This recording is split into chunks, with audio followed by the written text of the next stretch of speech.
오늘 우리가 다니엘 1장 말씀을 앞부분 읽었는데요. 본서의 저자이기도 하고 주인공이기도 한 이 다니엘은 유다 사람이었죠. 그런데 이제 바벨론에 사로잡혀간 포로 중에 한 사람이었습니다. 여러분 잘 아시는 것처럼 이제 솔로몬이 죽고 나서 이스라엘이 북10지파 이스라엘 왕국, 그 다음에 남쪽 유다와 베냐민 지파로 구성된 다윗 왕국, 이렇게 두 나라로 나뉘어집니다. 그러다가 이제 아수르에 의하여 북10지파 이스라엘 왕국이 망하고, 그리고 이제 한 100여 년 더 지나서 바벨론에 의해서 남쪽 유다 왕국이 망하는데, 그 망하기까지 느부갓네살 왕이 3번을 침략을 합니다. 마지막 3번의 침략 때는 완전히 성전이 파괴되고 또 왕궁이 다 불타버리고 모든 백성들이 다 포로로 끌려가는 그런 일이 있었습니다. 그런데 오늘 본문에 기록된 다니엘이 포로로 끌려간 것은 느부갓네살 왕이 유다를 처음 침공했던 주전 605년, 그러니까 완전히 나라가 망하기 거의 20년 전에 먼저 포로로 사로잡혀 가게 되었습니다. 그것은 이제 일종의 나라가 망하지 않았음에도 포로를 데리고 가가지고요, 잘 훈련시켜서 이 바벨론보다 앞에 있었던 나라들은 무력으로 모든 나라를 다스리다가 실패를 했죠. 그래서 이 바벨론 왕은 이제 머리를 써가지고 예를 들어서 유다의 훌륭한 젊은이를 데려다가 교육을 잘 시켜서 유다 땅의 정서를 아는 그 사람을 관리로 보내든지, 아니면 그 나라를 위한 정책을 잘 입안하도록 이렇게 해서 자기가 정복한 나라들을 잘 통치해보고자, 그런 욕심으로 인재를 데리고 간 것이었습니다. 그 중에 한 사람이 다니엘인데요. 오늘 3절, 4절에 있는 것처럼 우리 3절, 4절 한번 같이 읽겠습니다. 왕이 환관장 아스부나스에게 명하여 이스라엘 자손 중에서 왕족과 귀족 몇 사람, 곧 흠이 없고 아름다우며 모든 재주를 통달하며 지식이 구비하여 학문에 익숙하여 왕궁에 모실 만한 소년을 데려오게 하였고, 그들로 갈대아 사람이 학문과 방언을 가르치게 하였고, 이렇게 말하고 있는데요. 자, 거기 다니엘은 일반 평민이 아니었죠. 왕족과 귀족 중에 몇 사람, 곧 흠이 없고 아름다우며, 이렇게 말하고 있는데, 다니엘과 함께 등장하는 하나냐, 아사랴, 미사엘, 이들은 왕족 내지는 귀족 가문의 자제들이었습니다. 이 느부갓네살 왕은 그 환관장 아스부나스에게 유다의 왕족과 귀족들 중에 특별한 젊은이들을 선발해서 데리고 와라, 그렇게 명령을 내렸죠. 그래서 이 다니엘은 바벨론이 시작이 돼서 바벨론이 망할 때까지 기간이 67년인데요. 67년간을 생존을 했죠. 그래서 대부분의 학자들은 다니엘의 나이가 15세는 넘지 않았을 것이다. 그 67년에다가 15세만 더해도 81세, 82세가 이렇게 나오거든요. 그런데 이제 당시 이 바사의 기록에 의하면 젊은이들을 14세부터 3년 동안 17세까지 일반적으로 교육을 했다, 그렇게 기록에 남겨지고 있습니다. 그러니까 뭐 정확한 것은 아니라 할지라도 15세에서 적어도 20살은 넘지 않은 젊은이요, 어떻게 보면 소년이죠. 이 네 사람이, 뭐 여러 사람이 더 있었겠지만 특별히 이 네 사람의 믿음의 사람의 인물이 여기 기록이 되고 있습니다. 참 여러 면에서 볼 때 왕족이요 귀족의 자녀로서 뛰어난 사람인 것만은 분명했습니다. 자, 4절에 보면 바벨론 입장에서 어떻게 보면 유다의 인재를 뽑아간 거예요. 포로로 잡혀갔지만. 그러니까 바벨론 왕궁에서 최고의 공부를 시켜주고 인재로 키우기 위해서 데리고 갔습니다. 그러니까 뭐 믿음이 없이 이 상황을 보면 가장 큰 강대국에서 훌륭한 인재로 쓰기 위하여 장학금을 주고 뽑아간 것입니다. 그리고 공부만 잘 마치면 얼마든지 높은 자리에 올라갈 수 있는 신분이 보장되어 있는 그런 형편에 지금 다니엘이 포로로 사로잡혀갔다는 말이죠. 그래서 바벨론을 위해서 바벨론의 인재로 양성될 그 인재를 선발하는 규정을 4절에 말하고 있죠. 곧 흠이 없고 이렇게 말하고 있는데, 이 흠이 없다는 말은 신체적인 특징을 말하는데 건강하고 신체에 약점이 없어야 한다는 말입니다. 그러니까 그 외적인 면에 있어서 그 어느 누가 보아도 매력을 끌 만큼 외모에 있어서 뛰어난 사람이라는 것을 말해주는 것이 흠이 없고라는 말이고, 그 다음에 아름다우며, 이 말은 얼굴뿐만 아니라 모든 이 신체 골격 모두에 해당하는 말. 그러니까 흠이 없어 건강하고 키도 훤칠했겠죠. 얼굴도 잘생기고 모든 용모가 균형을 이루고 정말 체력적인 면에서 전혀 누가 봤을 때도 흠이 없는 그런 사람이었다는 말이죠. 뿐만 아니라 그 다음 또 4절에 보면 모든 재주를 통달하며 지식이 구비하여 학문에 익숙하여 왕궁에 모실 만한 소년을 데려오게 하였다, 이렇게 말하고 있는데요.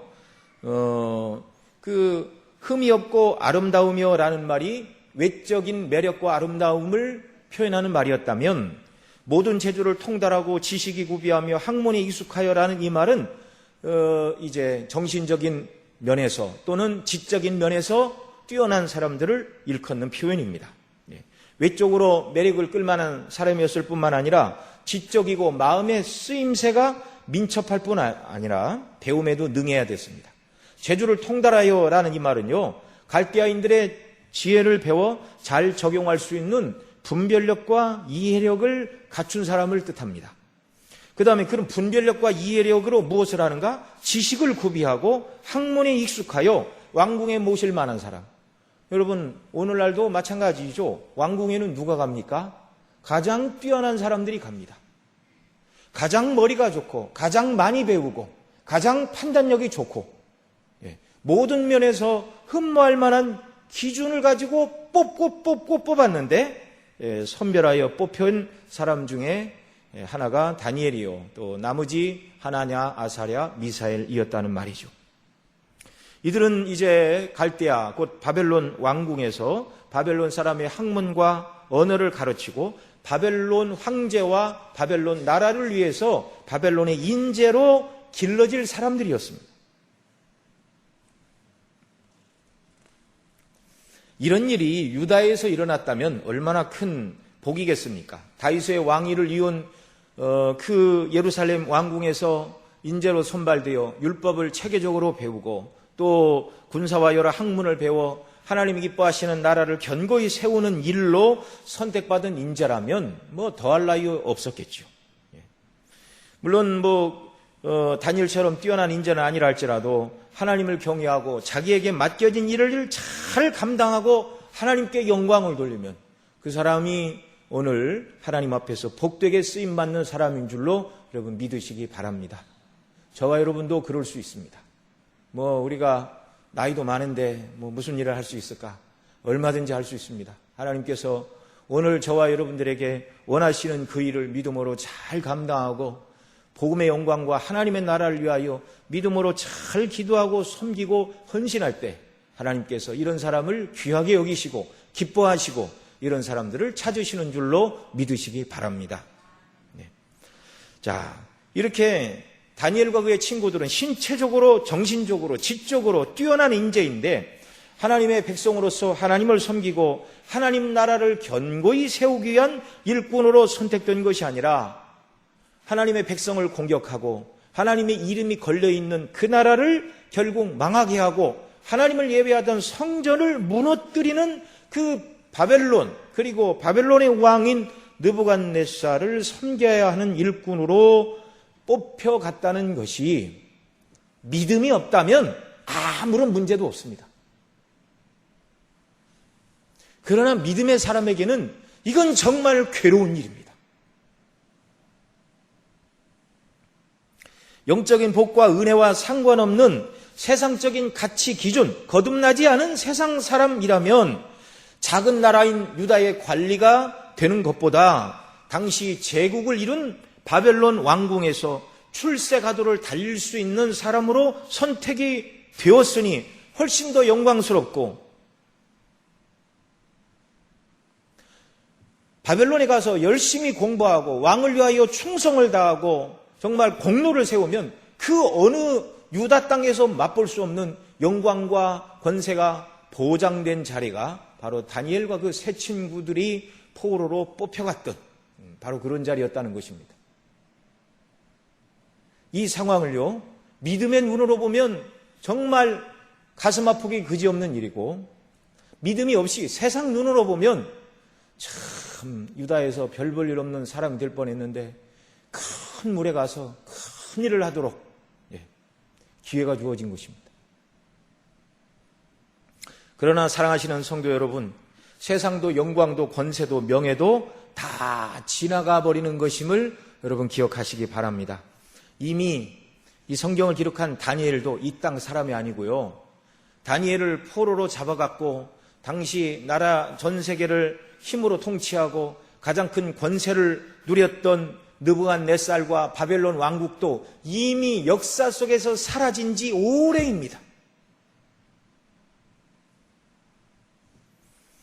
하나님 없는 세상의 영광과 명예와 권세와 물질은 다 부질없다는 것을 고백하지 않을 수 없습니다. 하나님 밖에서 누리는 세상의 권세와 명예와 영광, 천하를 호령하던 자들도 바벨론의 느부갓네살, 그 다음에 메데 파사의 무슨 다리오, 고레스 할 것 없이 그들이 진실로 하나님을 경외하지 않았다면 그들은 지금 다 어디에 있습니까? 음부에 떨어져 있습니다. 그들은 지옥의 고통을 경험하고 하나님의 진노를 받아야 하는 그들에게 과거 세상에서 바벨론의 초대 황제를 했고, 두 번째 황제를 했고, 로마의 황제를 했고, 헬라 제국의 황제를 했고, 그것이 무슨 위로가 되고 무슨 의미가 있는 일이겠습니까? 사랑하시는 성도 여러분, 여러분의 가정의 자녀와 손주들이 눈에 보이는 세상만을 위해서 사는 자들이 아니라 하나님의 나라와 영광을 위해서 그리스도의 십자가의 대속의 은혜를 깨닫고 그 은혜에 보답하기 위하여 이 땅을 믿음으로 살아가는 사람들이 되기를 위해서 기도하시고 소원하시기 바랍니다. 그러기 위해서 먼저 우리가 그런 사람으로 살아야 될 줄로 믿습니다. 아름다운 신앙의 본을 자녀들에게, 손주들에게 보여주는 이런 역사, 이렇게 살아간 인생의 날수만 하나님 앞에 의미가 있고 하나님이 기억하시고 이것이 복된 삶임을 기억하시기 바랍니다. 자, 오늘 본문에 등장하는 다니엘과 그의 세 친구 하나냐, 아사랴, 미사엘은 비록 유다 땅이 아닌 바벨론 땅의 포로로 사로잡혀갔지만 끝까지 믿음을 지키며 그리고 열심히 공부하여 고위 관리가 되었습니다. 그러나 말씀드린 대로 하나님이 우리를 사랑하사 그 좁은 유다 땅이 아니라 바벨론의 영광을 누리도록 우리를 보내주셨네. 그걸 축복으로 여긴 것이 아니라 그 나라에 가서 정말 믿음을 지키기 위하여 믿음으로 싸우고 목숨을 내걸고 이들 모두가 싸웠다는 것을 다니엘서가 다 보여주고 있죠. 이들은 큰 나라 바벨론에서 신하로 섬기는 자들이 되었지만 세상 영광과 명예와 목숨을 부지하게 하여 산 사람들이 아니라 하나님의 영광을 위하여 믿음을 지키고 신앙의 싸움을 싸우던 하나님의 진실한 백성들이었습니다. 특히 다니엘은 총리로서 바벨론 왕국이 존재하던 67년 동안 5명의 왕 밑에서 요직을 지냈고, 바벨론이 망한 후에도 메데 바사 왕 다리오의 통치하에서도 총리로 섬기는 위대한 정치가요, 하나님의 영광을 드러낸 믿음의 사람이었습니다. 본문의 다니엘은 바벨론과 바사 왕국에서 자신의 정치적인 성공을 목적으로 삼은 사람이 아니었습니다. 그의 인생의 목적은 하나님을 바르게 섬기는 것이었습니다. 포로의 신분이었지만 바벨론 왕의 신하였고 메데 바사의 왕의 총리였지만 그는 진정으로 하나님을 경외하는 하나님의 일꾼이었습니다. 그리고 이스라엘이 포로에서의 귀환과 영적인 회복을 위하여 기도한 참 이스라엘 사람이었습니다. 여러분, 이것은 절대로 쉬운 일이 아니었습니다. 여러분, 5절 말씀 같이 읽겠습니다. 또 왕이 지정하여 자기의 진미와 자기의 마시는 포도주에서 그들의 날마다 쓸 것을 주어 3년을 기르게 하였으니 이는 그 후에 그들로 왕 앞에 모셔서게 하려 함이었더라. 바벨론 왕궁에서 왕이 먹는 진미와 포도주는 최상급입니다. 최상급의 산의 진미와 최고급 포도주가 그들에게 주어졌습니다. 오늘날 사람들 중에 최고로 맛있고 몸에 좋은 음식을 찾아다니며 먹는 것을 인생의 즐거움과 목표로 삼는 사람들도 꽤 많이 있습니다. 날마다 직장에 출근하지 않아도 먹을 것이 충분한 부모를 잘 만난 사람들 중에 그런 사람들이 있습니다. 그런 사람들에게는 바벨론 왕궁은 최고의 즐거움의 장소가 될 것입니다.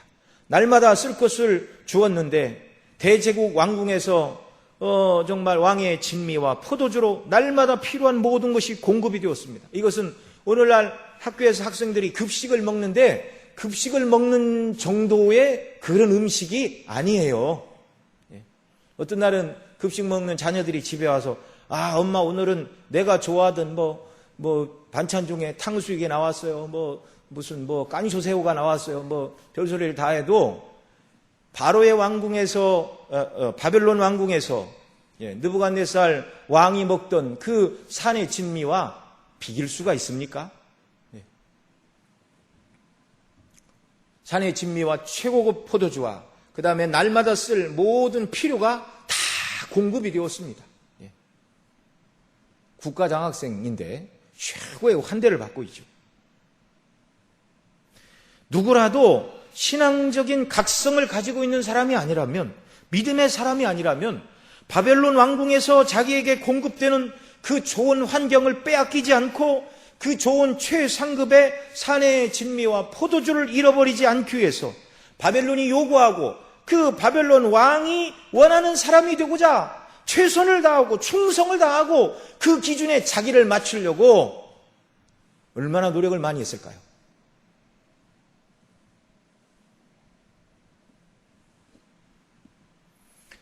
배가 고픈 야곱의 형 에서는 줄인 배를 채우기 위하여 팥죽 한 그릇에 장자의 명분을 팔아버리고 말았는데 바벨론 왕궁에서 유다의 포로로서 잡혀온 그들에게 날마다 공급되는 왕이 먹는 진미 그리고 최고급의 포도주는 영적으로 깨어있지 않다면 사람으로 하여금 그것만 바라보고 그것을 위해서 살아가게끔 만드는 정말 사람의 본성을 자극하는 죄의 요소가 되는 것이죠. 그들이 영적으로 깨어있지 않았다면 그들을 너무나 쉽게 무너뜨리는 유혹의 요소가 바로 바벨론 왕궁에서 제공되는 산의 진미요, 최고급 포도주요, 날마다 쓸 것을 공급해주는 최고의 복지 시스템이었습니다. 그러나 다니엘과 함께 있던 그 세 친구는요, 그들의 눈에 이런 것들은 그렇게 가치 있는 것이 아니었습니다. 세상 조건에 이들이 마음을 빼앗겼다면 하나님을 경외하는 믿음은 뒷전으로 다 던졌을 것입니다. 우리가 7절까지만 읽었지만 이 뒤에 8절에 보면 이들은 뜻을 정하여 이 산의 진미, 포도주를 먹지 않기로, 자신을 더럽히지 않기로 작정한 자들이 아닙니까? 남들은 이것을 얻지 못하고 먹지 못해서 안달이 났는데 여러 이유가 있지만 정말 눈에 보이는 세상 것에 마음을 빼앗기지 아니하려고 이들이 자기를 구별한 이 참 영적인 싸움은요, 정말 그렇게 쉬운 게 아니었습니다. 아까 말씀드렸다시피 15살에서 20살 정도 되는 젊은 소년들이었을 것이다 이렇게 말씀을 드렸는데 오늘 15에서 20이면 중학교 2, 3학년에서 대학교 1, 2학년 정도 되는 젊은 청년들 아닙니까?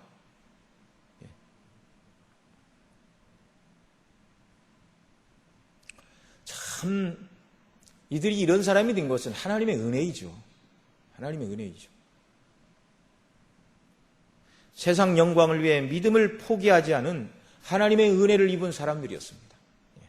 저와 여러분도 하나님께 날마다 기도하고 이런 은혜를 구해야 될 줄로 믿습니다. 여기서 우리는 다니엘과 그 친구들의 믿음이 모세의 믿음을 닮았다는 것을 알게 됩니다. 히브리서 11장 24절에 보면 믿음으로 모세는 장성하여 바로의 공주의 아들이라 칭함받기를 거절하고 도리어 하나님의 백성과 함께 고난받기를 잠시 죄악의 낙을 누리는 것보다 더 좋아하고 그리스도를 위하여 받는 수모를 애굽의 모든 보화보다 더 큰 재물로 여겼으니 이는 상주심을 바라봄이라. 저와 여러분 모두가 이 땅을 살아가는 동안 진정한 소망을 하늘에 두고 살아가는 자들이 되시기를 원합니다. 이런 사람으로 이 땅을 살아가도록 주님의 은혜와 도우심을 구하시기 바랍니다. 다니엘이 이렇게 당시 가장 강력한 바벨론과 메세 파사에서 세상 영광에 빠지지 않고 중심을 잡고 하나님의 영광을 드러내었는데요.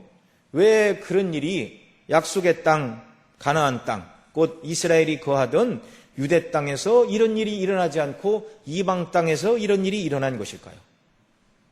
그것은 이스라엘 백성들의 죄 때문이었습니다.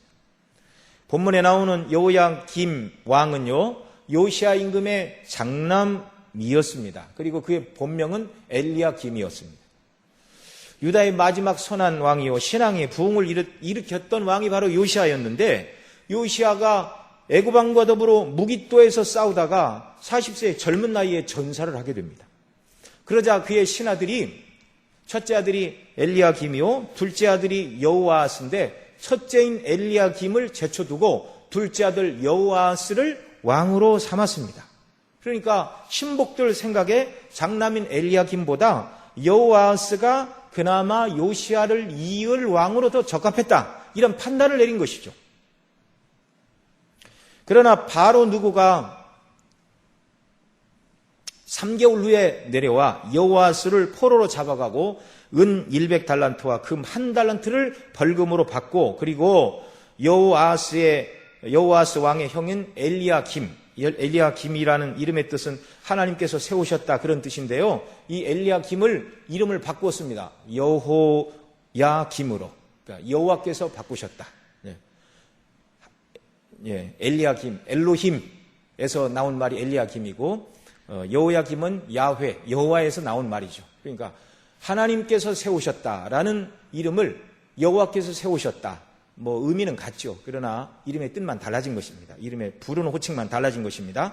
그렇게 바꿔서 엘리야김을 여호야김으로 바꿔서 이 바로 애굽의 왕이 이 이름을 바꿔서 너를 명령한 것은 나다, 이것을 보여주게 하여 이름을 바꾼 것이죠. 자, 그러나 이제 국제 정세는 급변하여 애굽은 쇠퇴하고 바벨론이 당시 실세로 등장을 합니다. 여호야김 왕은 바벨론에 3년간 조공을 바치고 이렇게 잘 섬기다가 이 바벨론을 배반하게 됩니다. 그래서 오늘 본문 1절에 있는 것처럼 유다 왕 여호야김이 위에 있은 지 3년에 바벨론 왕 느부갓네살이 예루살렘에 이르러 그것을 에워쌌더니, 이렇게 말하고 있는 것이죠. 자, 그리하여 느부갓네살이 군대를 이끌고 예루살렘에 쳐들어왔고, 첫 번째 침공하였던 말씀드린 대로 주전 605년에 다니엘을 비롯한 이런 사람들을 사로잡아 갔고, 그 후에 또다시 침략을 하여 이제 두 번, 세 번 침략을 하고, 세 번째 침략을 해서 왕궁이 불타고 성전이 무너지고 유다 왕국이 문을 닫고 모든 백성들이 태반이 포로로 끌려가는 그런 일이 있었습니다. 자, 북쪽이 아수르에서 망하고 남쪽이 바벨론에 의해서 망했다. 여러분, 세계 역사가들은 그렇게 망할 것입니다. 유다 나라에 힘이 없으니 세계 열강에 의해서 북쪽 이스라엘이 망하고 남쪽 다윗 왕국도 때가 되니 군사력이 없어서 정치력이 없고 외교력이 약해서 결국 나라가 문을 닫았다. 여러분, 정말 그런 것인가요? 북쪽 이스라엘이 망한 것도 남쪽 유다가 망한 것도 군사력이 약해서가 아니라 그들이 하나님 앞에서 죄를 지었기 때문에 그렇습니다. 여러분, 이스라엘이 애굽에서 출애굽할 때 애굽의 군사력보다 노예 생활하던 이스라엘 백성들이 군사력이 강해서 힘으로 애굽을 제압하고 애굽 땅에서 나온 것인가요? 성경은 그렇게 말하고 있지 않습니다. 전능하신 하나님의 능력으로 출애굽의 역사가 일어났습니다. 출애굽 후 40년간 광야 생활을 마치고 난 다음에 하나님께서 이제 가나안 땅을 그들에게 약속의 땅을 유업으로 주실 때 가나안 땅을 정복한 일도 이스라엘 백성들이 40년간 광야에서 칼을 쓰고 활을 쓰고 창을 쏘는 군사훈련을 40년간 하고 강성하여지고 무기를 구비하고 그렇게 한 다음에 가나안 땅을 힘으로 정복한 것이 아닙니다.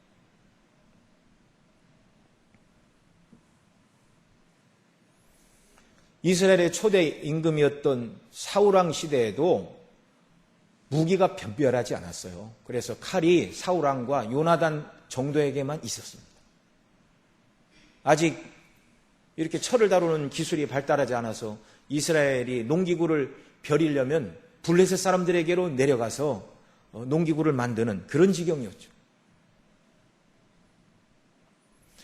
출애굽도 가나안 땅에 들어가는 것도 하나님의 전능하신 능력으로 된 일이었습니다.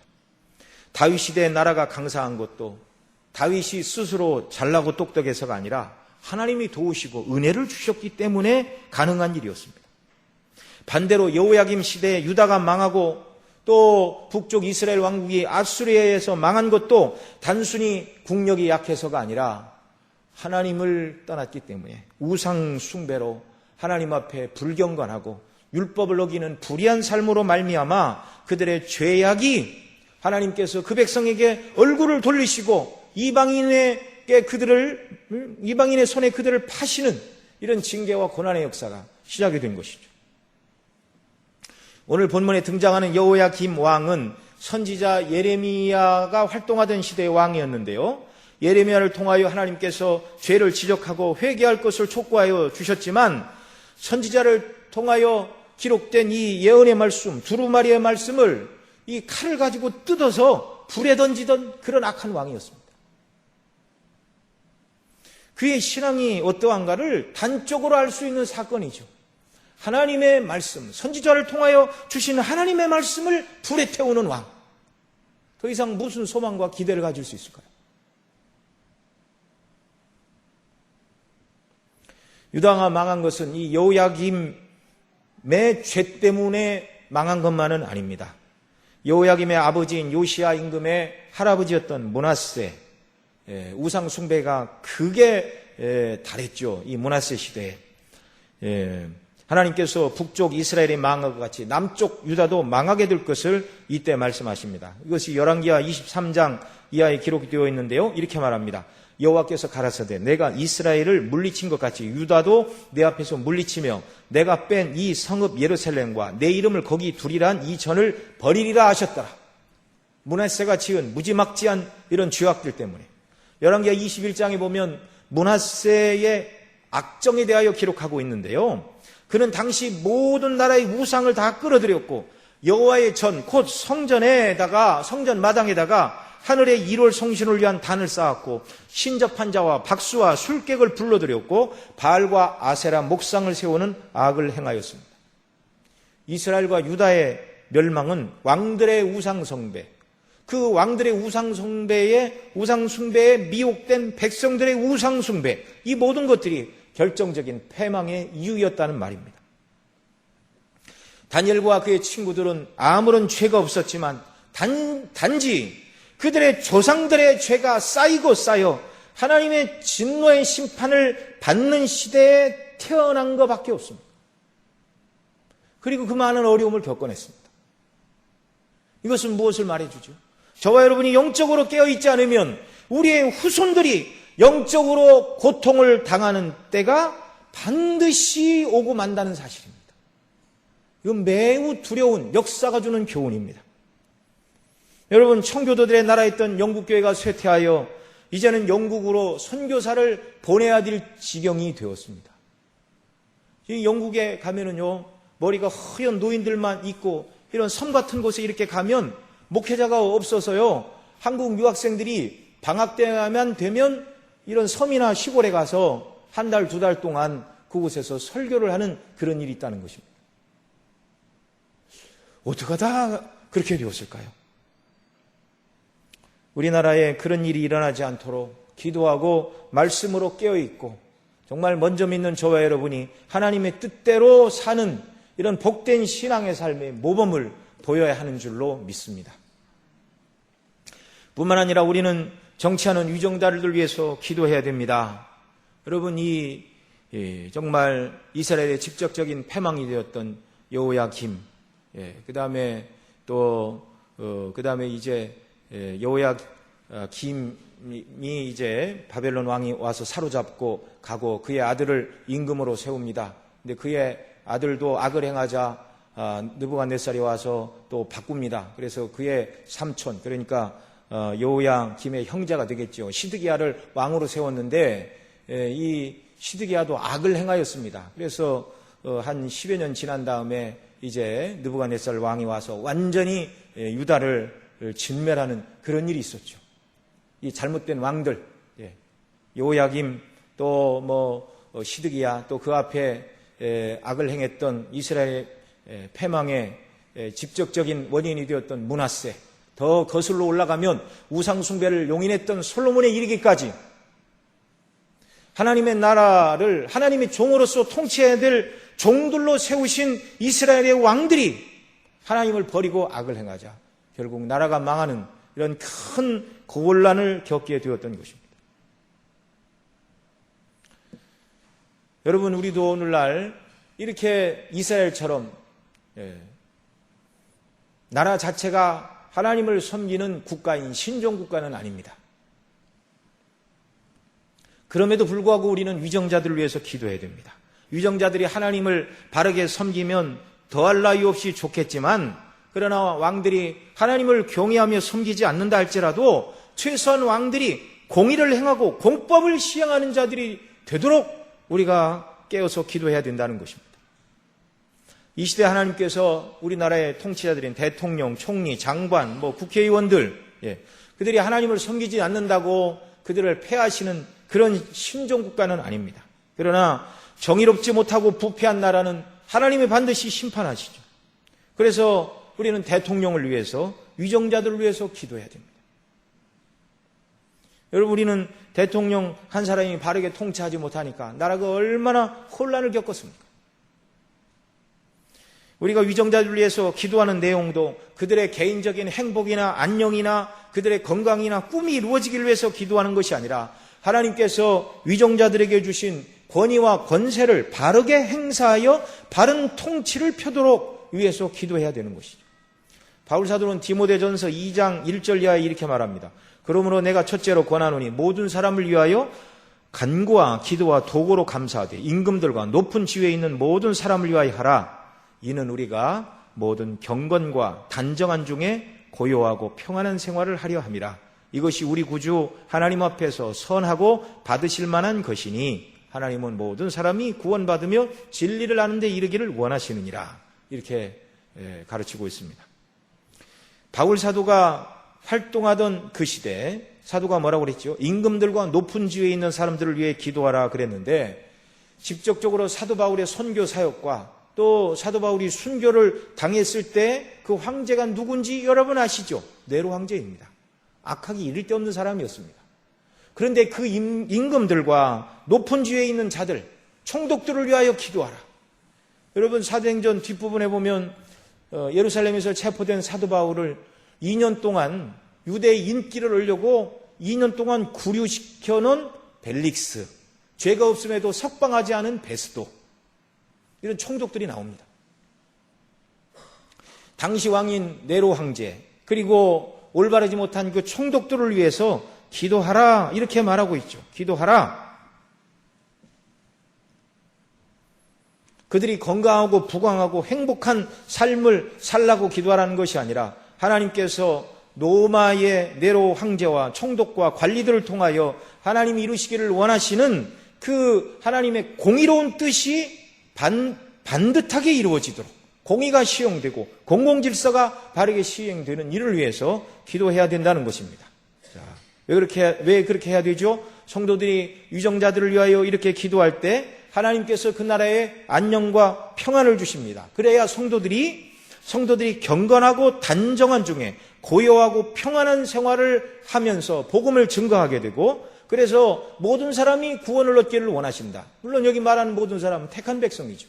평안한 가운데 성도들이 믿음으로 바로 서서 전도할 때 택한 메어둔 백성들이 복음을 듣고 구원에 이르는 이 일을 위해서, 유정자들을 위해서 기도하라, 이렇게 말하고 있는 것입니다.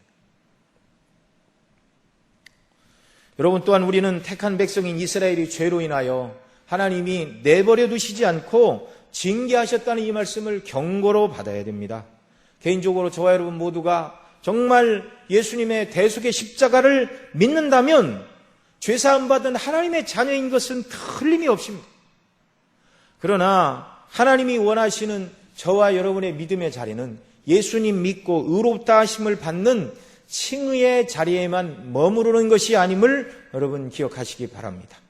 칭의는 하나님의 구원 계획에 있어서 시작일 뿐입니다. 우리를 거룩하게 하시고 영화롭게 하시고 또 우리로 하여금 영적으로 무장하여 하나님이 원하시고 기뻐하시는 일들을 감당하기를 원하시고 저와 여러분 각자에게 맡기신 귀한 사명이 있음을 알아야 할 것입니다.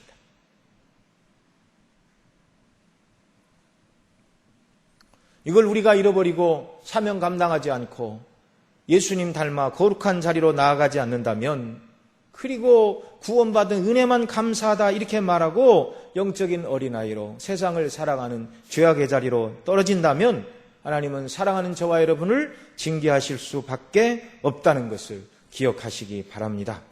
여러분, 히브리 12장 5절 이하에 뭐라고 그럽니까? 성도들이 고난을 당하는 것은 그들에게 하나님이 계시지 않거나 그들을 사랑하시지 않아서가 아니라 뭐라고 그러지요? 사생자는 징계하지 않지만 참 아들은 하나님께서 징계하신다, 꾸지람하신다. 사랑하는 참 자녀가 바른 믿음의 길을 가지 않을 때 하나님은 징계하시고 책찍질하셔서 깨닫게 하시고 바른 길로 나아가도록 그렇게 하신다는 말이죠. 저와 여러분은 영적으로 자라나야 되고 감당해야 될 하나님 나라의 일이 많이 있습니다. 앞으로도 살펴보겠지만 정말 다니엘은 그 어려운 환경에서 믿음을 지켰습니다.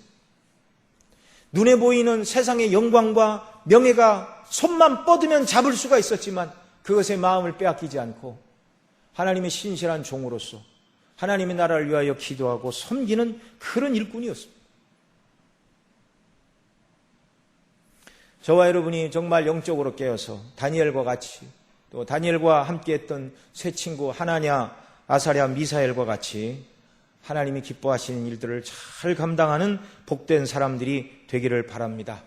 그렇지 못하고 우리가 날마다 일생 잘못했다고 매만 맞고 징계만 당한다면 이 성도로서 얼마나 부끄러운 일이겠습니까?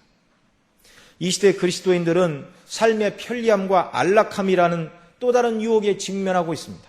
각종 미디어를 통한 세속적인 사상과 유혹들이 날마다 성도들의 마음을 흔들어대는 그런 시대에 우리가 살고 있습니다. 믿음의 자리에서 잠깐만 눈을 돌리고 잠깐만 세상을 바라보고 잠깐만 세상을 향하여 발을 딛기만 하면 세상의 즐거움과 세상의 그 모든 정말 명예가 성도의 본분을 잃어버리게 하고 우리를 유혹하는 요소들이 너무나 많다는 사실입니다. 이런 수많은 유혹이 밀려와도 다니엘과 그 세 친구가 온전히 하나님만 바라보고 믿음으로 하나님을 경외했던 것처럼 저와 여러분 날마다 예수님의 십자가로 죄사함 받고 구원 얻은 하나님의 자녀임을 늘 생각하고 십자가를 붙들고 도우심을 구하여 하나님이 주시는 힘과 은혜로 정말 영적으로 자라나고 하나님 맡기신 일들을 잘 감당하는 사랑받는 주의 자녀로 이 땅을 살아가며 견고히 서는 역사가 있기를 바랍니다. 기도하시겠습니다. 하나님 아버지, 오늘도 하나님 저희들을 사랑하사 하나님을 예배하고 말씀 듣는 은혜의 자리로 인도해 주심을 감사합니다. 다니엘이 처했던 그 상황을 볼 때 얼마나 믿음으로 깨어있지 않으면 정말 신앙을 버리기 딱 좋은 그런 수많은 유혹과 미혹의 자리에 그들은 있었습니다. 율법을 가르치는 자도 없고 또 하나님의 성전도 없고 자기들의 삶을 감시해줄 아무런 스승도 제사장도 선지자도 없었지만 오직 눈에 보이지 않으시지만 지극히 높으시고 존귀하신 하나님 앞에 내가 살고 있다는 것을 생각하고 그 바벨론의 영광에 취하지 않고 하나님의 뜻대로 살기 위하여 온전히 자신을 지키고 믿음으로 살아갔던 그들을 바라보게 하여 주시기를 원합니다. 오늘도 우리가 주님을 바라보고 십자가를 의지할 때 정말 다니엘처럼 세상의 모든 유혹과 세상의 명예와 세상에 속한 것들을 능히 이기고 하나님이 기뻐하시는 성도로 영적으로 자라날 뿐만 아니라 주님이 기뻐하시는 일들을 감당하게 되는 줄로 믿습니다. 이런 은혜를 넘치도록 부어 주옵소서. 이 모든 말씀 우리 구주 예수님의 이름으로 기도드리옵나이다.